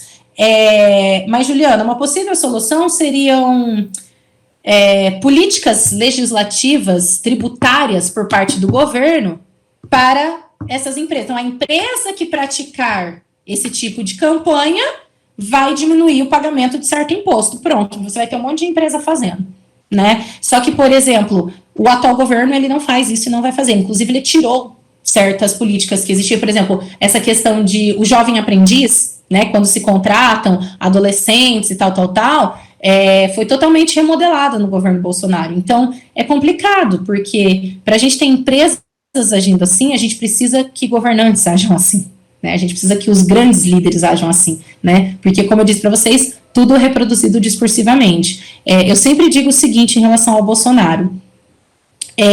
Eu não tenho problema nenhum em ele querer falar o que ele fala, né? Quer falar? Fala, mas ele não pode falar porque ele é presidente. Se ele quiser falar dentro da casa dele, ele que fale. Mas ele é o presidente, ele é uma figura pública. E como figura pública, quando ele reproduz esse tipo de discurso, qualquer um dos discursos dele, né? E nesse momento eu estou criticando os discursos de preconceito dele, tá? Ele acaba dando voz a quem sempre pensou aquilo, mas não pôde dizer aquilo porque, você está sendo preconceituoso, né? Então, o problema não é o Bolsonaro falar isso, não é o filho dele, né? Ou os filhos, vamos deixar assim. O problema são as pessoas que o ouvem. Esse é o grande problema, né? Então, é isso que a gente vai ter que entender. Beleza? Beleza, prof. Tem mais duas perguntas. Parece que a Arielle ela quer perguntar pelo microfone. É isso, Ari? Se quiser falar. É isso mesmo. Eu queria agradecer a sua fala, professora, porque eu acho muito importante ter esse discurso, ainda mais trazendo do PET, uma promoção do PET. Em relação ao que você falou dos mais velhos ter essa relação de preconceito, de falar que antigamente não tinha isso, que era mimimi, não sei o quê, acontece isso dentro de casa. Meu pai tem o mesmo pensamento. Quando aparece um caso na televisão de racismo que alguém denunciou, eu assim, mas antigamente não tinha isso. E tipo, eu tento explicar, conversar, falar que agora as coisas estão mais diferentes, que as pessoas agora têm voz para denunciar e não aceita, bate o pé. E não há Cristo que mude a opinião dele. Mas a minha pergunta é em relação a quando você estudava na UEM. Quantas pessoas negras tinha na sua sala ou no curso em si? Porque no curso de Educação Física tem poucas pessoas negras e na minha sala também. Aí eu queria saber em relação a outro curso. Olha, na minha turma, eu tô fechando o olho aqui para lembrar, mas era eu, a Regiane, eram duas Regianes, inclusive, o nome das duas era Regiane. Na minha turma, que eu me lembre, 3 ou 4, na minha turma de 40 alunos, que deve ser a mesma coisa para vocês. No curso inteiro de letras, cara, é muito complexo. Eu vou jogar uma realidade para vocês, eu não sei quem me ouve aqui, qual o turno que faz, mas havia mais negros à noite, no curso de letras à noite. Não, eu fazia matutino, porque eu tinha o privilégio de poder estudar e não precisar trabalhar, né? Então, existiam mais negros à noite, mas mesmo assim, quando eu digo mais negros, se de manhã nós tínhamos, vamos colocar assim, 10, à noite tinha 20. E aí, assim, colocando de 5 anos, 2 turmas, né, de cada ano, 40 por turma, então é inexpressivo, totalmente, é inexpressivo, com certeza, né? Lembrando que quando eu fiz vestibular não existia cotas, tá? Eu fiz vestibular, não tinha cotas, e eu acredito que mesmo hoje com as cotas, que na UEM é sociais, né, não é raciais a cota, é complicado porque, por exemplo, é muito complexo isso. Eu vou te dar um exemplo. Eu me formei em letras em 2010 e no mesmo ano eu fiz vestibular na UNB para Relações Internacionais e passei. Então eu fui morar em Brasília. Eu me formei em letras e fui fazer Relações Internacionais. Fiz 1 ano e meio, tá? Amei, é um curso muito maravilhoso, porém eu não tive condições financeiras de morar em Brasília, minha mãe tinha falecido, eu estava recebendo, como que fala? Quando os pais falecem, você recebe pensão por parte do governo, só que quando você completa 23 anos ou se forma numa faculdade, você perde a pensão. Então, como eu peguei o diploma só no ano seguinte, eu consegui fazer 1 ano em Brasília com pensão, depois eu não tive mais, enfim, N fatores, voltei a morar em Maringá com meu irmão. Lá foi muito interessante que em um debate sobre racismo na sala de aula com um professor de Relações Internacionais, eu tenho, ele é meu amigo, inclusive até hoje, o César, negro, né, baiano, e ele colocou uma coisa interessante da cidade que ele morava, porque, por exemplo, é outra visibilidade, meu filho gritando, é outra visibilidade, né, na cidade dele só tinha negro, não tinha branco, só tinha negro, né, e muitas vezes quando tinha branco, ele colocou pra gente, o branco que estudava no colégio de periferia, né, ele falou, na minha sala só tinha negros, então, essa questão das cotas raciais, gente, ela é muito complexa também, porque de região para região muda, né, visualmente falando, né, digamos que é mais fácil nós nos depararmos na Bahia, não que na Bahia não tenha branco, mas é mais fácil a gente se deparar com uma sala de colégio particular com 50% branco, 50% negro, do que, por exemplo, estamos em Maringá, né, estamos no centro da elite brasileira cidade com melhor qualidade de vida, aristocrática, patriarcalista, religiosa, né? Então, aqui vai ser muito difícil isso, né? E quanto mais a gente for descendo, menor a visão, né? Menor a visibilidade em relação ao negro, né? Em relação, por exemplo, é natural, quando você vai ao Rio de Janeiro, que se você for ver o negro, ele tá na favela, né? São poucos os que estão fora. Em São Paulo, já é diferente. Então, assim, é muito complexo isso também. Eu inclusive, quando eu estava falando das cotas, eu também sou a favor das cotas serem pensadas de região para região. Sou muito a favor disso, sabe? Eu acho que cota racial e social pode ser junto, dependendo da região, precisa ser separado, dependendo da região, sabe? Eu acho que a gente precisaria de um estudo muito mais amplo sobre isso.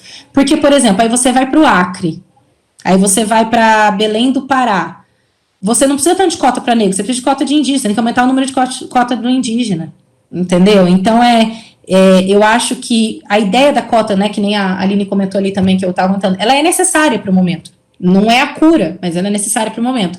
Mas eu acho que a gente precisaria ter em relação às cotas uma independência estatal e municipal de decisão de como aplicá-las e de que modo. Não uma lei federal que determine sempre o número e a quantia. Entendeu? Eu acho que seria importante isso, regionalizar mesmo, porque assim a gente conseguiria, porque a gente precisa ver a desigualdade de cada região, né, não a desigualdade de modo geral. Beleza? Só para complementar, foi aceito o sistema de cotas raciais na UEM, sim, vai começar a valer no vestibular desse ano, que vai ser ano que vem. Exatamente. Mas inclusive validou esse ano, né? Em meio à pandemia. Perfeito. É necessário. Para o momento é necessário. Não temos, eu acho que é importante, temos, é aquilo. Não, acho que a Aline usou a expressão perfeita. Não é não é a cura, é o remédio. Mas para o que temos no momento e para a sociedade que a gente no momento é necessário. Prof, tem mais uma perguntinha, essa é da Milena. Tá. Professora, com a ação dessas empresas, como, por exemplo, a Magazine Luiza ouviu o termo racismo reverso, como você poderia falar um pouquinho sobre? Claro, falo rapidamente aqui. É complexo, porque o que acontece, Milena e todos que me ouvem? É aquilo que a gente está falando, a gente precisa sair do nosso lugar e se colocar no lugar do outro, certo? E aí o que acontece? Existe quando as pessoas defendem a meritocracia e elas crescem acreditando que é por mérito que elas vão conquistar as coisas, elas acreditam, né? Elas acreditam que elas não tiveram privilégios, elas acreditam que elas lutaram pelo aquilo e elas conquistaram aquilo. E essa é a problemática. Consequentemente, quando você tem cotas, independente da situação, e no caso aqui do negro, que a Magazine Luiza faz, você vai ter um discurso desse grupo que cresceu acreditando que ele não é privilegiado, ele lutou, o pai dele pagou colégio particular para ele, então o pai dele teve que lutar, e que quando esse grupo cresce pensando isso, você vai ter essa visão de, não, né, não tem que absurdo isso, é um racismo inverso, porque estão discriminando os brancos, né, eles não entendem essa visão, eles não aceitam essa visão, e aí, por exemplo, eles vêm com um argumento de como assim, eu já fui chamado de leite azedo, eu sofri racismo, né, eu já fui chamado de palmito, eu sofri racismo, né? Só que eles não entendem que palmito e leite azedo não é racismo, é bullying. É diferente, é bullying. Que todo mundo já praticou e já recebeu, né? Infelizmente, né? Então, eles não conseguem diferenciar, para eles isso é racismo reverso, né? Porque eu ser chamado de palmito significa que eu sou branco, então eu tô sofrendo um racismo reverso. Não existe racismo reverso, é a primeira coisa que a gente tem que entender. Eu acho que para fechar, eu não sei se dá tempo, mas eu amo essa charge, eu acho que ela mostra exatamente isso que a Milena perguntou e o que eu tô querendo dizer. Teve uma prova da UEM, vestibular da UEM, que caiu sobre meritocracia. Não sei se vocês chegaram a fazer essa prova. Ela é recente. eu vou fazer, enquanto eu vou falando com vocês, eu vou tentar abrir. E ela traz uma charge, eu acho que fica lindo para a gente encerrar a nossa fala. Ela traz uma história em quadrinhos, na verdade, que vai mostrar isso, essa internalização da pessoa não enxergar, né, de como ela é privilegiada. E, consequentemente, ela vai dizer que existe o racismo em volta. Então, ela vai colocar, né, meritocracia, ela vai colocar que não, porque ela também já sofreu racismo, né, quando está discriminando, né, quando está colocando, por exemplo,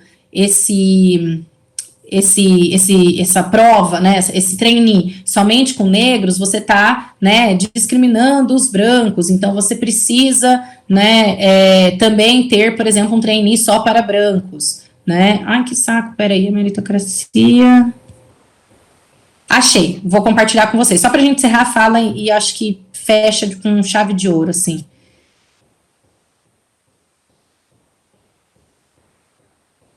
É por isso que a gente fala que é estrutural, as pessoas não percebem, não entendem. Tá compartilhando? Só alguém fala com áudio comigo para eu poder continuar. Tá dando certo, sim. Agora, tá sim, prof. Beleza. Então tá, então olha lá, né, você tinha aqui, é uma história em quadrinhos, né, on a plate, a short story about privilege, né, então de bandeja, para quem não sabe, nós temos uma bandeja quebrada aqui, uma pequena história sobre o privilégio. Então você tem duas crianças, né, e nem colocou-se negro aqui, tá, só a meritocracia. Esse é Richard, seus pais têm uma vida ok. E essa é Paula, seus pais, nem tanto. A casa de Richard é confortável e seca, suas estantes cheias de livros e sua geladeira cheia de comida. E é importante o visual aqui, né, o tapete, os brinquedos, os livros, olha o movimento pedagógico que existe aqui. A casa de Paula é cheia de gente, e não muito além disso, isso dói, né? O que tem na casa dela? Gente, e não mais que isso. É úmida, barulhenta, e ela vive ficando doente, né? Gente, essa frase aqui parece que eu tô vendo Covid, né? Que a pessoa pede para fazer, a pessoa tá com Covid dentro da casa. Dependendo da casa, existe um quarto para todo mundo. Como que vai separar isso, né?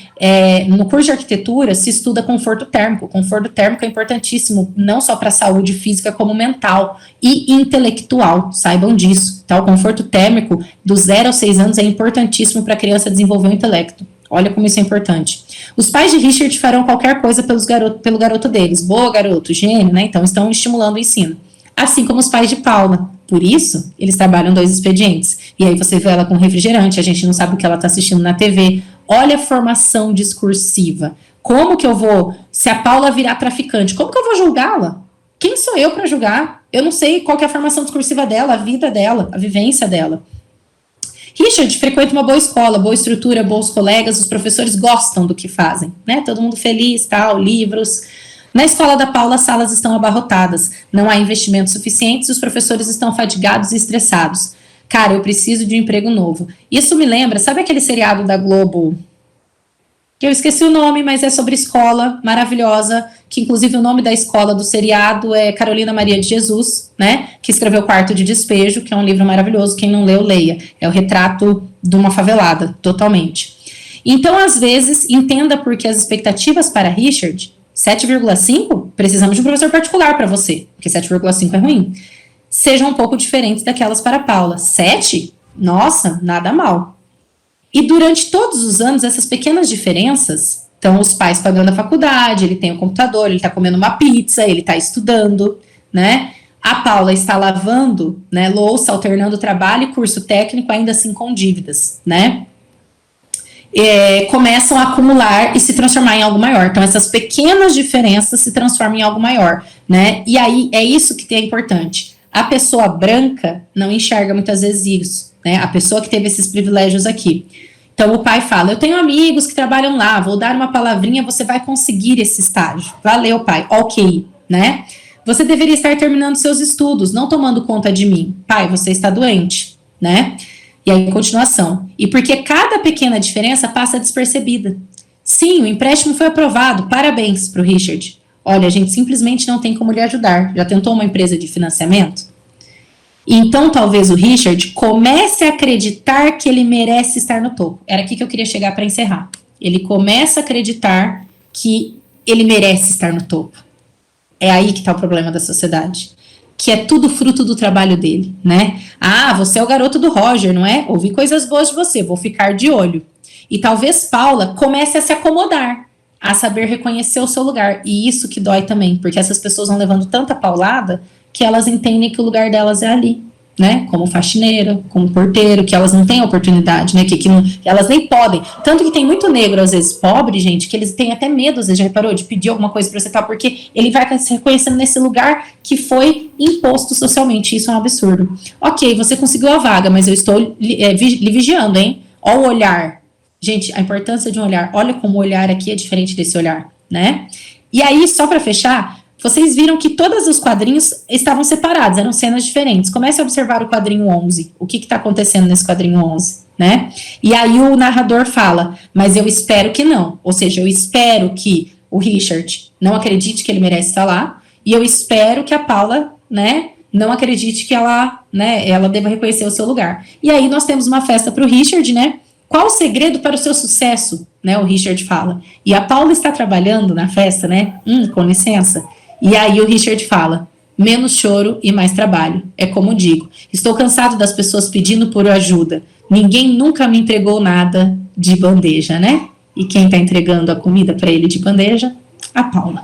Eu acho que a gente pode encerrar com essa charge, com essa história em quadrinho, que é um tapa na cara de todo mundo, né? É esse entender. Eu acho que a pergunta da Milena é isso, tá? O racismo reverso é esse, é quando as pessoas acreditam que elas mereceram estar lá, né? Elas nunca tiveram ajuda, elas merecem, elas são boas, né? Elas não tiveram privilégios. Beleza? É isso, vou parar de falar, tchau.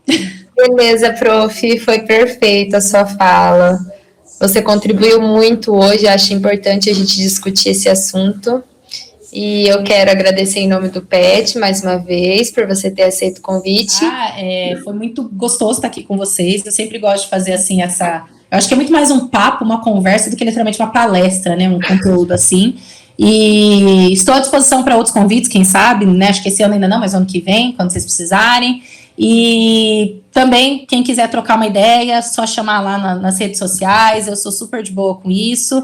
E parabéns pela atitude de vocês, né? Pela prática que vocês fazem. Eu sei que esse não é o único debate que vocês promovem. Continuem, né? Espalhem a ideia, tá, Arielle? Continue com o seu pai, não tem problema. Ele vai continuar batendo de frente, mas você está fazendo seu papel, né? É importante respeitar, né? Porque existe a idade e existe o estrutural já na cabeça dele. Mas você já está fazendo a sua parte, você vai passar isso para os seus filhos, para os seus primos, para a família, de modo geral. Eu acho que é o que eu sempre falo, tá com vocês agora. Né, já passou a minha geração, eu sou jovem, mas a minha geração já está tentando, e agora está com vocês, beleza? Perfeito, prof. Obrigada a todos que participaram, espero que a gente se encontre em algum outro momento.